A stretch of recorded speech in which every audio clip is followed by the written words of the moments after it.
thank you for coming in. Hope you had a good break. There's coffee in the back as well. But like Helmut's generously said, we do have lunch after this provided right here for you so you can continue networking. Thank you for being here.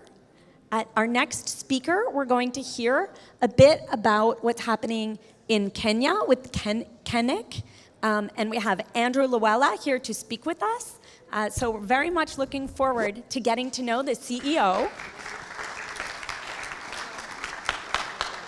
Thank you, Andrew.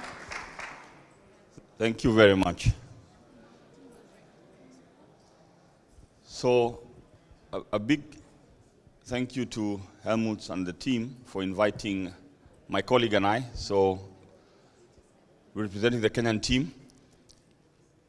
At the very onset, let me say I do not have a gift for after the presentation. So Munir challenged me, but I will happily give away my .ke pin to whoever will answer the question I have at the tail end of my presentation. So I'll be happy not to trade it, but to gift it to someone who will answer some questions. So pay attention to some of the data I'll be sharing. So without further ado, I have a short presentation. Fortunately, it is not data or information like Munir had. It's nice photos, just to excite a conversation.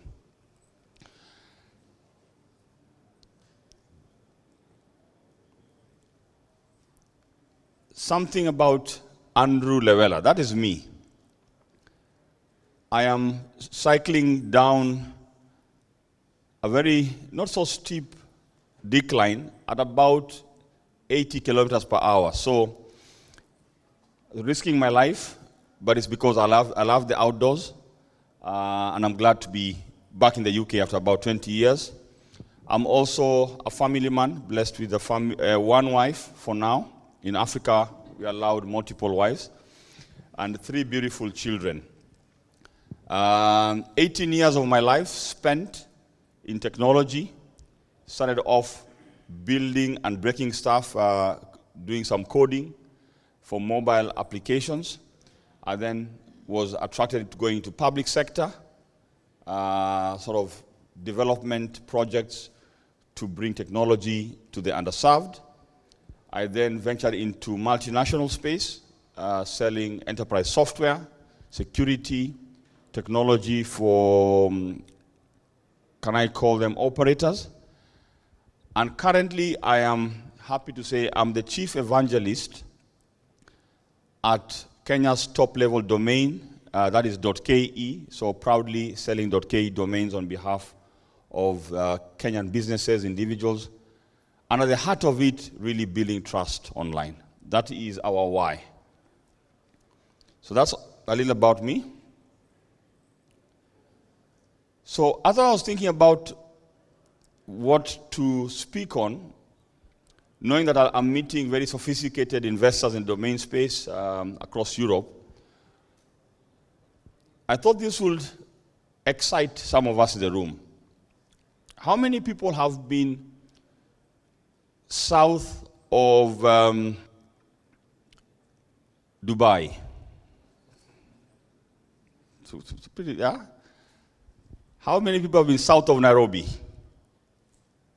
Oh, it's a decent group. So some people have ventured south of the equator. So you've heard of this, something called the savannah, which really is some of the beautiful environment you see south of the equator, with a lot of grassland, especially around Ethiopia, Kenya, as you go towards Tanzania and South Africa. So the Silicon Savannah really refers to what we believe we are building in Kenya. And I'll share a bit of history of how we got here and why the Silicon Savannah will speak to the opportunities for those looking at sub-Saharan Africa and Kenya for the future of what I think will become the domain space in the last frontier. So I wondered last night, though, whether I should change my title to this, Return to the Cradle. Because, ladies and gentlemen, 300,000 years ago, when Homo sapiens were really starting to be understood, a lot of their DNA was found in Africa. Southern Africa, I think, has a lot of some artifacts. Kenya also, we are known to be one of the cradle of humankind, and some parts of Ethiopia.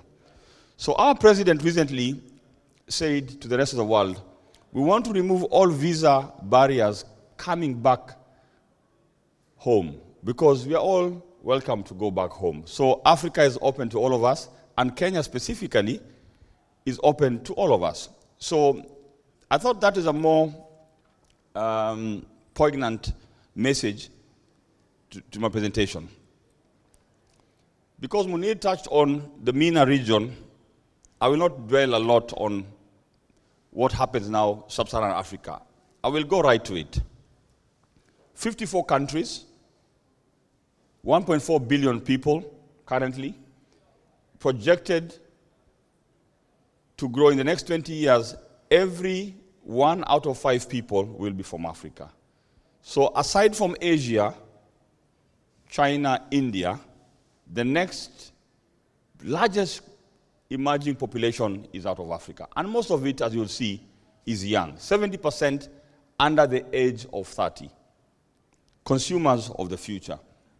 So, big continent. They say you can squeeze in subcontinental Europe into Africa, a bit of Asia, and you'll still have a lot of pocket change. So it's a massive country. Recently, I flew from East Africa, Kenya, across to Ghana.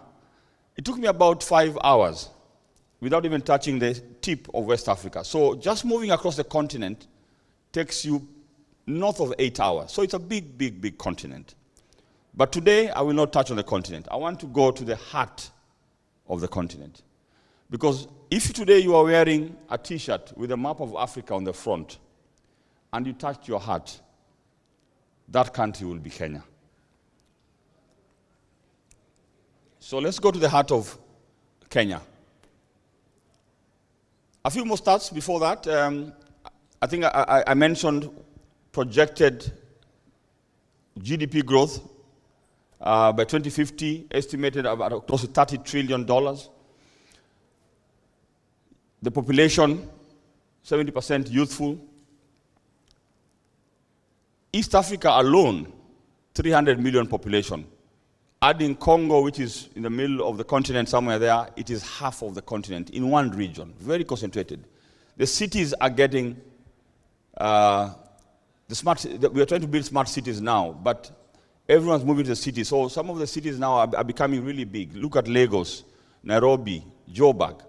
So a lot of the evolution you've seen in Europe has just begun in Africa. And I'll take now that to the digital space. But it's happening very, very quickly.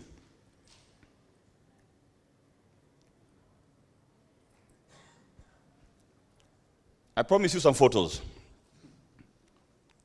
Those of you who have made a trip to Africa, and I'm glad I saw a lot of us have, this is the picture that greets you. I think here in Europe, people save for a year or 2 years. It's very cold, and you look forward to the warm beach somewhere in Mombasa or the south coast of Nairobi. What is interesting is the diversity of Africa. You can move to this, from this to that in under 2 hours of driving or flying in any direction. A lot of diversity.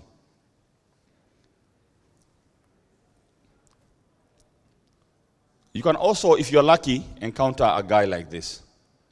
So I want to spend a few minutes away from the savannah, the beautiful sights and sounds, to the people. So many have heard about the Maasai warrior. Some people say, I look like one of them, but I'm not definitely a Maasai warrior. But if you want to take photos during lunch, I'll charge you a few pounds. And you can show off to your friends.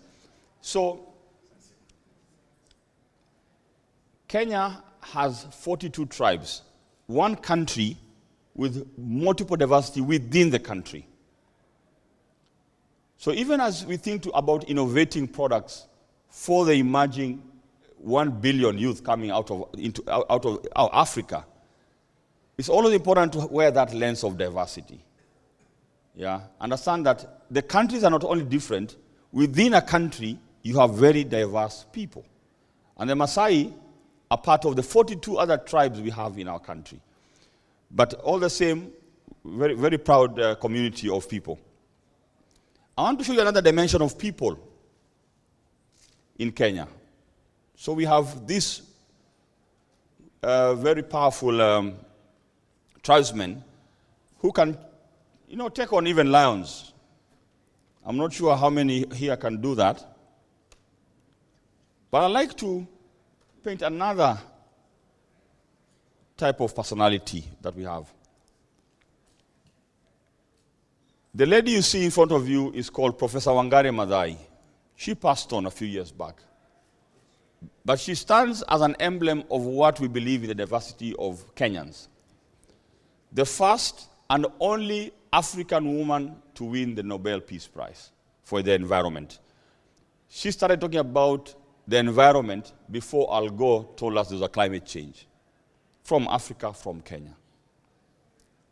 Let me push the diversity a bit more. Oh, this is a clicker. Good, thank you.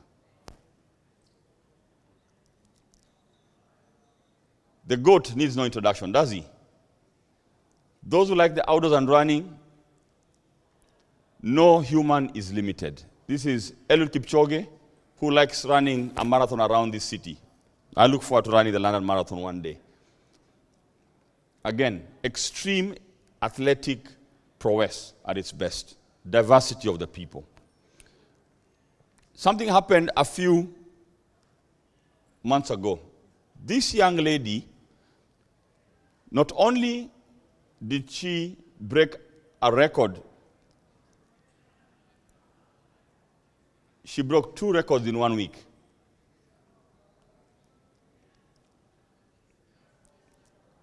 Again, I promised you we'll ponder about that. This brand, this is a Kenyan brand that connects many parts of Africa. So Kenya is at the heart of Africa, but we are not an end in ourselves. You hop into Africa, you have 70 other destinations you can get to using Kenya Airways. So that is it in terms of just painting a picture as to why I believe at the heart of Africa, Kenya could be your partner as you think about the next frontier from a domains business perspective. KeNIC stands for the Kenya Network Information Center. So we have delegated authority to run the top level domains for the country. And I run that together with my colleague who's in the room, Gitao, who heads our marketing initiatives. And at the heart of what we do, as I mentioned, our why is we want to build trust for individuals and businesses within the country, within the continent, and globally to really get value from the .ke domain space. And we've been doing this for 20 years now, slightly above that. We were celebrating our 20th anniversary last year. And we are proud of the achievements we have made so far. But also, we believe we haven't done enough yet. And that's why we made a trip here. We want to come and partner with you to truly unleash the potential we believe that domains have as a catalyst for innovation. And so, the .ke brand was actually recently, we got a trademark for it. But in a population of 54 million, we have only 100,000 domains. 54 million, 100,000 domains. It's taken us 15 years to get there. Am I happy with that? Of course not. And one of my colleagues here was asking me, why? What is the process of growing that space? I'll throw that question back to you. How can you help us truly unleash the value of what we believe Africa has and Kenya has. So this is at the heart of my pitch in terms of opportunities. I think Munir touched on the MENA region. I think, may I say, commodity-driven, a bit of service-driven economies, you know, the UAE, the GCC, and they've made their own infrastructure investments. I will speak for a bit of Africa. Now, this photo shows some of the fiber optic infrastructure that has connected the continent in the last 20 years. And I was counting them. If you're able to see, on the West Coast alone, we have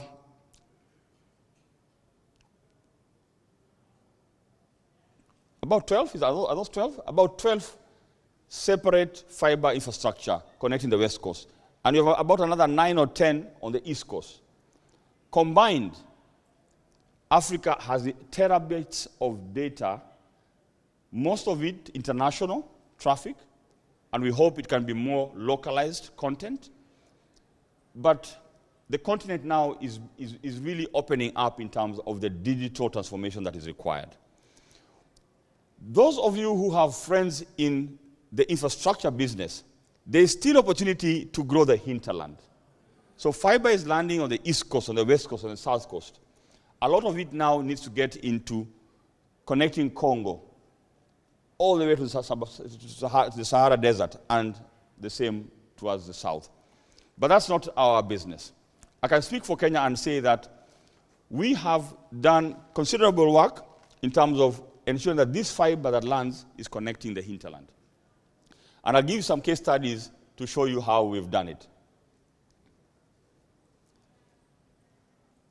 We also have a flagship project being supported by the government around the Silicon Savannah. We have a physical infrastructure where knowledge process outsourcing, light manufacturing for mobile phones is already starting to be executed. So we have both horizontal infrastructure, physical infrastructure, that will make this concept you're seeing here, which is a pictorial image of what we anticipate, become a reality. But for me, what is more important is this slide. A lot has been told about financial services, the fintech space, and Kenya. How many have used M-Pesa as a project, as a product? Or they've tried the product called M-Pesa? Okay, apart from Gitau from Kenya.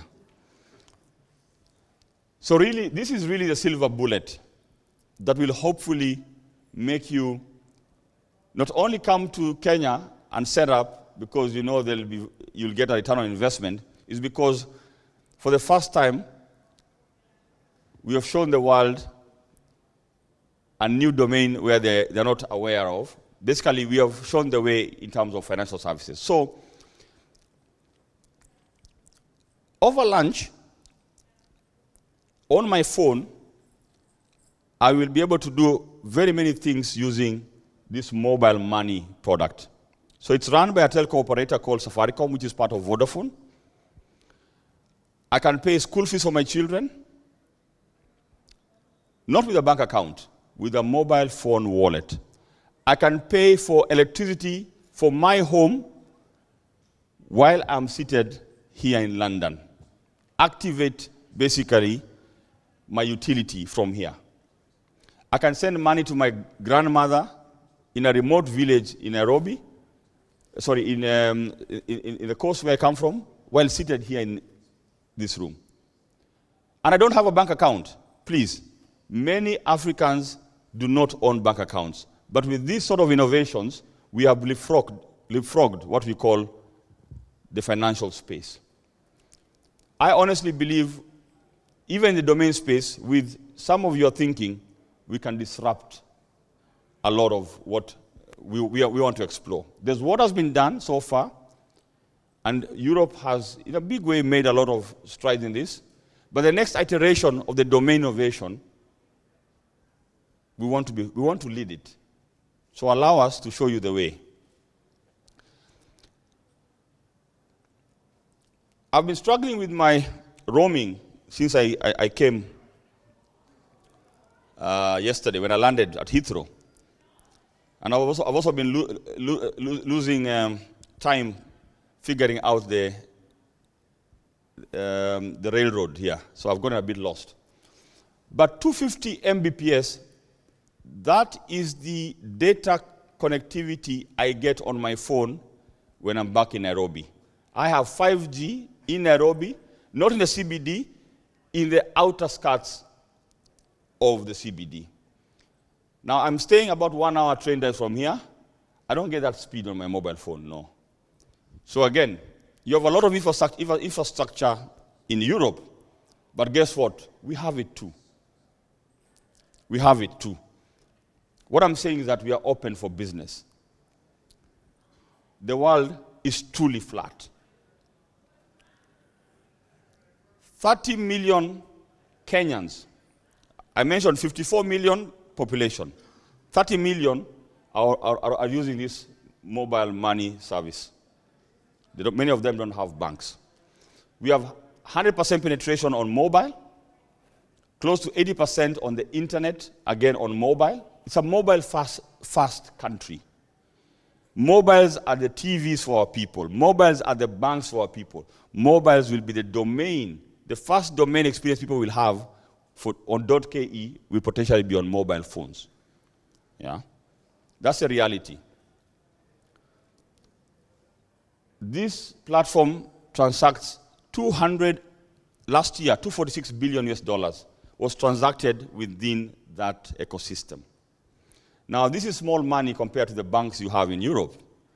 But for us, this is earth-shattering because it means the economy, the digital economy, can truly thrive with the right technology in people's hands. Now, the government is not being left behind. From a policy perspective, the government recently launched what they call the Digital Superhighway Project. We are planning the next 5 years to lay an additional 100,000 kilometers of fiber in Kenya alone. Additional fibers to homes, to businesses, to every corner we want to bring in the technology. 25,000 Wi-Fi spots in every market. And guys, please indulge me because I think maybe we take these things for granted in the first world, in the developed world. But those of you who have come to visit us, you'll realize that because we have other serious shortages in things like sanitation, in water, some of these investments are significant because it could mean life and death in terms of if you connect these communities with technology, it means suddenly mobile or technology for medical use becomes possible. Yeah? A lot of e-health can happen because we figured out the infrastructure for financial services. How do we layer in other innovations on this infrastructure? So these are some of the investments we've made, the government continues to make.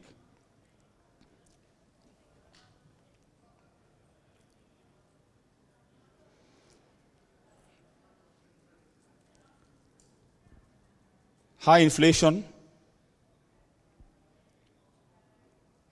is, I think, even in the UK, I understand there's high inflation. Possible recession across Europe. Geopolitics next door, part of Eastern Europe. A slowing down of China.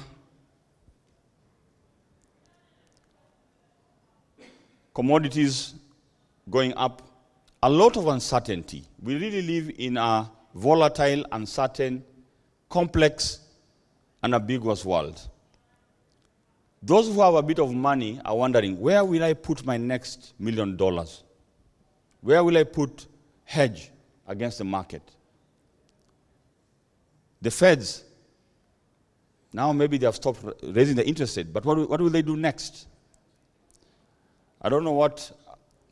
I know we loaned America Obama, and now Rishi, also from Kenya, we loaned them to you. I hope you guys use him well in London. We don't know what Rishi is going to do next for those who are from the UK.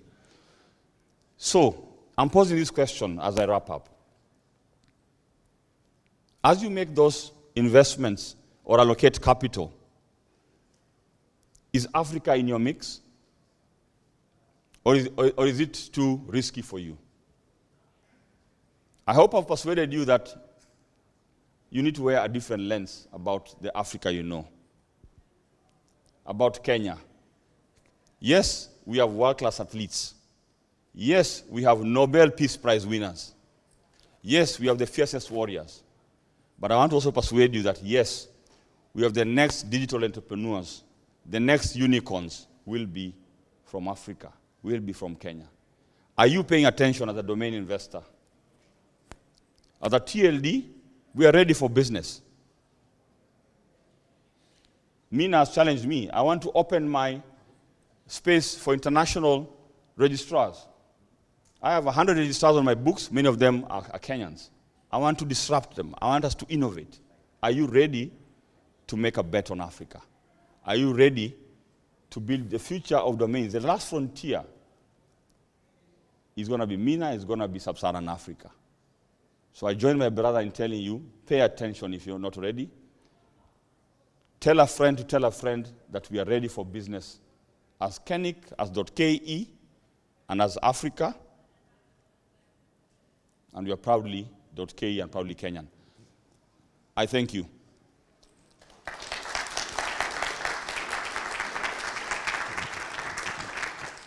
So I have one question before I trade my .ke pin.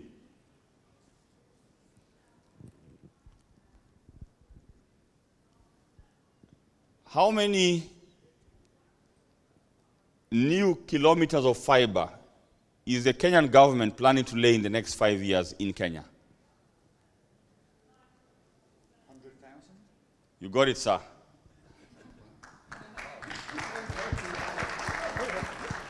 It was a trick question, but it wasn't. Thank you very much. There you go. So you can wear it with pride.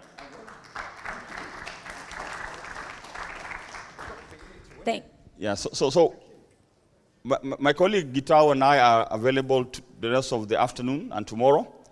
Feel free to walk to us. If you're looking for auction, we're doing an auction later in the year for domains. We're thinking about registrar as a service. We have many things we'd like to whiteboard with you guys because you're experienced, you're sophisticated in terms of how you've done domain business. Challenge us, throw ideas at us. We are open for business. I thank you. Thank you, Andrew. I learned so much. Some questions. Are there any questions from the audience, Andrew? We have some questions from the audience. We're going to start with David, who's in brand protection. Hi. It's really great to hear you talking about sort of building trust online. We've seen in some previous studies that .ke domains historically have been quite badly affected by online abuse. We see a lot of the domains have been used for things like phishing and malware in the past. I just wondered if you'd be able to talk a little bit about what measures as a registry you've been able to sort of put in place to try and sort of improve that situation. Thank you. I didn't get the name, please. David. Yes, thanks, David. So, while I've been sort of new to role, I've quickly been seized of this challenge. I'll say three things. Through a regulatory framework, so there's the softer issues and the hard infrastructural issues. We've not only built the infrastructure, we've also tried to figure out the regulatory, the legal, and the policy side of things. So we've had now, I think, 2 years of a new data protection act, which is a law and is an institution behind it. Now the regulator has, beyond the ICANN requirements, we have to handle all our registrants' data in a certain way. So the issue of who is becomes very important. Data about the registrants. So that at any given time, you can tell who owns the domain, and if anything happens to that domain, how to resolve issues. We expected to do these things, and we are starting to do that. We also are doing a cleaning process for the database, because for a long time we did not have a lot of the WHOIS data. So it's an ongoing process. Maybe you can help us. We're trying to automate a lot of that for new domains. So that is an ongoing project that we are doing. I think finally, we understand that the internet is a multi-stakeholder ecosystem. So where, for example, somebody is doing cyber squatting, for example, and it's brought to our attention, we have a multi-agency approach to ensure that, one, we don't infringe on people's digital rights, for example, and two, we can quickly resolve or take down some of these domains to protect the public interest. I think finally, some of you have approached us with, can I call it, future proofing of this issue, so sort of brand protection capabilities and proposals, and we are actively looking at them. So what I'm saying is that it has been a work in progress, but we are not where we used to be. We have more observability, more eyes on it, and we are closing them as quickly as possible.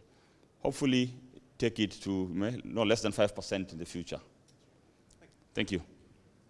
That's wonderful to know. More questions? I know we're standing between you and lunch, so ask the questions quickly so that we can go and eat. Any questions? Yeah. Oh, there's one at the back. Sorry.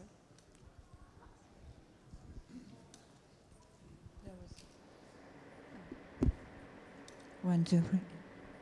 Hi. So I have a question in terms of investing in the extension. Can you give us a bit more details on, is it open to everyone? What's the cost of it? What would you advise us to invest in terms of keywords? So by investing in new extensions or in the domain space, broadly speaking, generally? So in the Kenyan extension. Or the .ke TLD. So we run the 3R model. I think many of you who are in the sort of the domain space, you understand it. So you have the registry at the top. We have the registry. We have a registrar who's sort of a distribution and the registrant. So right now we have a bit of a lacuna, they would say, in requirements for you to be a registrar. So it was a preserve mostly for a locally based company. Now, if you're an international company, that does not stop you from coming to our market. It just means that you might have to tick some boxes from a regulatory perspective to be able to become a registrar, to resell basically our domains. Or you can take a partnership approach where you look for a local partner and you agree on how to enter the market. So both options are open. But we are now actively asking ourselves, for us to attract more international domain businesses, is there anything within that law that we can facilitate? Basically, how do we incentivize more involvement in the international market?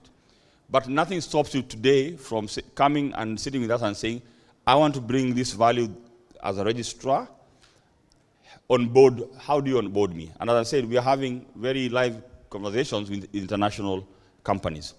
I think secondly, we do auctions, as I said, and when you open the auction period, we welcome platform providers for auctions and all sorts of innovators or entrepreneurs in that space. So again, at the right moment, we open it up for everyone. A domain from us is about $5. Many people do some magic. They add whistles and bells and flip it to the market. So we think we are still competitive at that point. And for the premium .ke, it goes up to about about $10. with the conversion in my head not going right. Anyway, what I'm saying is that we have an opportunity to really push and innovate to drive domain growth. I don't want to limit myself. That is really what it takes. But yeah, talk to us. And Andrew, can anyone buy a .ke domain name?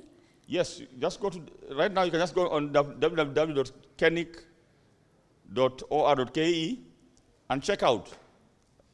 And make sure you renew after 2 or 3 years.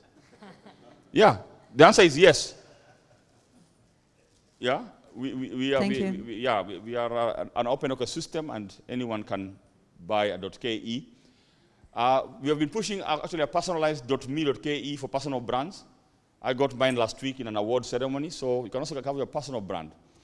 And for those of you who, what are they called? They buy domains and then hold and then they sell at a fortune. Domain name investors. Yes. For the investors, pay attention in the next 2 months. I think we'll have some interesting assets out for you. So make your bets now. So you have two main extensions, .co.ke, and then the new one is .ke. Which one is the main one? As in the UK, we have .co.uk and .uk, where .co.uk is absolutely the king. How is the situation in Kenya? Thank you. Thank you, Hamus. So the .ke is a second-level domain that is a premium. And many people have been asking us, why is it a premium? But that is a premium. .co.ke is one among 10 others we have that are the third level. So we have .co, like in the UK. We have, for government, .go. We have .or. We have .me, .info. So we have 10 other extensions on the third level that are the ones we sell at about $5. .ke, second level, remains the premium one. But we have people are asking us why that is the premium one, and it's something that we want to relook. But that is how we've organized it, Helmut. So we have 10 other potential extensions on the third level, and they, depending on what organization you have and what you choose. Let me add also one thing.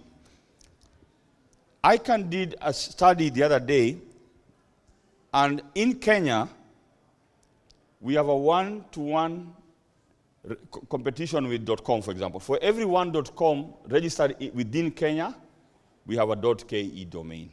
So while overall in Africa and other parts of the world, the .com is outright winner because they started ahead. Locally, it is not the same. So what I'm saying is that individuals and businesses are appreciating the value of a country-based top-level domain compared to other competitive extensions out there. Thank you so much, Andrew. I learned a lot. Thank you. My favorite piece, I did not know, but the heart, if you put your hand on your heart, that is where you find Kenya. And I see your passion, your warriorship, and so much growth and excitement. Welcome to being CEO. We're looking forward to hearing more of what develops in Kenya.